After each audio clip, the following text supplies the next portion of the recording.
না, এইটা যেটা হয়েছে কি যে অনুদানের যে টাকাটা দেয়, এইটা কিন্তু এটা বলে নাই যে এই টাকা দিয়েই সিনেমাটা বানাতে হবে, বা এই টাকা এই টাকাটাই আসলে একটা সিনেমার জন্য বা ওই স্টোরিটার জন্য মানে উপযুক্ত টাকা। তো এইটা আমার জন্য, অনুদানটা ছিল আমার জন্য এক ধরনের ইন্সপিরেশন। সো আমি এটাকে ইন্সপিরেশন হিসেবে নিচ্ছি, এটাকে এটা দিয়েই বানাতে হবে, বিষয়টা কিন্তু এরকম না। সো এটা চক্কর যারা দেখছে বা দেখবে তারা দেখলেই বুঝতে পারবে যে মানে আমাদের এফোর্ট, আমাদের অনেস্টি, আমাদের কাজে ক্রিয়েটিভিটির জায়গা থেকে আমাদের শতভাগ চেষ্টা ছিল। এবং যতটুকু পারি আমাদের ইনভেস্টমেন্ট, আমাদের আরও কো প্রডিউসার ছিল, ইনভেস্টর ছিল, আমরা চেষ্টা করছি যে মানে এই গল্পটা বলার জন্য যতটুকু করা যায়। এখন গল্প বলার বা উপস্থাপন করার তো এটা তো ক্রিয়েটিভিটি তো আর শেষ নেই, যে এটা হয়তো আরো অনেক ভালো করা যেতই হয়তো বা। সো আমরা হয়তো এইভাবেই আমাদের লিমিটেশনের মধ্যে চেষ্টা করেছি। তবে এইটা সত্যি কথা যে কেউ যদি এখন যে সময় আসছে যে অনুদানের টাকা দিয়ে ছবি বানাতে চায়, এটা আসলে পরিপূর্ণ ছবি হবে না। আমাদের অনুদানের চেয়ে আরো ৩-৪ ভাগ বেশি টাকা আসলে আমাদের ইনভেস্ট করতে হয়েছে। সো আমাদের এটা নিয়ে কোনো বক্তব্য নেই আসলে। হ্যাঁ, সিস্টেমটা নিয়ে হয়তো কিছু কথাবার্তা থাকতে পারে, মানে অনুদান সিস্টেম নিয়ে। সো এই স্বল্প পরিসরে তো আর এগুলা বলা যাবে না। এটা তো আসলে এটা ওই ইনফ্রাস্ট্রাকচারটা তো এটা আমার একক না, এটা তো আসলে গভর্নমেন্ট থেকে, সরকারের। সো এইটা নিশ্চয়ই নীতি নির্ধারক যারা আছেন এটা চেষ্টা করবেন যে অনুদানের ছবিগুলো তাহলে হয় না কেন। এগুলো তো অনেকগুলো কারণ আছে যে হয়তো বা অনুদানের ওই টাকাটা দিয়ে হয়তো ছবিটা বানাতে চায়, কিংবা বানানো হয় না, নানান কিছু।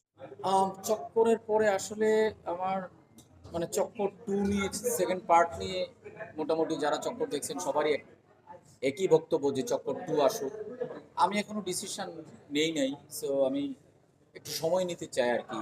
সময় নিতে চাই সময়টাকে ধরার জন্য যে আমার অডিয়েন্স এখন কি ধরনের ছবি আসলে দেখছে, আহ, তাদের চাহিদাটা কি, তারা একজন ফিল্ম মেকারের কাছ থেকে কোন গল্পটা দেখতে চান, কি কথা শুনতে চান, কি মেসেজ নিতে চান, এইটা নিয়ে আসলে আমি ভাবছি। আমি যখন চক্করের গল্পটা বলি তখন আমার কাছে মনে হয়েছিল যে চক্কর গল্প বলার জন্য এটাই রাইট টাইম। তো এখন নতুন কোনো গল্প যখন আমি বলবো বা চক্কর পার্ট 2 যদি আমি করি, তাহলেও আমি চেষ্টা করবো যে এই সময়টাকে ধরার জন্য। যদি সময়টাকে ধরতে না পারি আসলে, তাহলে এই গল্প আসলে অডিয়েন্সের সাথে আসলে কানেকশন তৈরি করবে না। তো আমার মনে হয় যে একজন ফিল্ম মেকার তো আসলে একজন আধুনিক মানুষ। তো তার আসলে সময়টাকে ধরেই আসলে গল্প বলা উচিত, এটা আমি মনে করি। আমি তো অ্যাক্টিং সময় পাইলেই করি, করে যাচ্ছি। অনেকগুলো সিরিয়াল টিরিয়াল করতেছি। যে কেউ আমাকে যদি অফার করে, ডিরেক্টর যদি ভালো লাগে, আমি ৩টা জিনিস দেখি: ডিরেক্টর ঠিকঠাক আছে কিনা, গল্পটা ঠিকঠাক আছে কিনা, আর আমার চরিত্রটা ঠিক আছে কিনা। তাহলেই আমি রাজি হয়ে যাই। আমার অন্য কোনো লিমিটেশন থাকে না, আমার বাড়তি কোনো চাহিদাও নাই। আমি যদি তারপরে যদি আমি সময় বের করতে পারি, হ্যাঁ, ফাইন, আমি করে দিই। আমি আমার কেরিয়ারের শুরু থেকেই মোশাররফ ভাইয়ের সাথে কাজ করি। মোশাররফ ভাইয়ের অ্যাক্টিং কেরিয়ার আর আমার ডিরেকশনের কেরিয়ার কিন্তু খুব বেশি সময়ের জন্য গ্যাপ না। মানে এক এক বছরের হয়তো বা। মোশাররফ ভাই ১ বছর আগে হয়তো অ্যাক্টিংটা শুরু করছে, মানে টেলিভিশন মিডিয়ামে। আর আমিও আমার ডিরেকশন শুরু করছি তার ১ বছর পরে। সো আমাদের বোঝাপড়াটা খুব চমৎকার, এবং ব্যক্তিগতভাবেও খুব চমৎকার। এইটাই হয়তো এই রসায়নটা আসলে ডিরেক্টর আর্টিস্টের এই রসায়নটা আসলে লাগে, না থাকলে আসলে এই কেমিস্ট্রিটা না থাকলে আসলে জিনিসটা হয় না।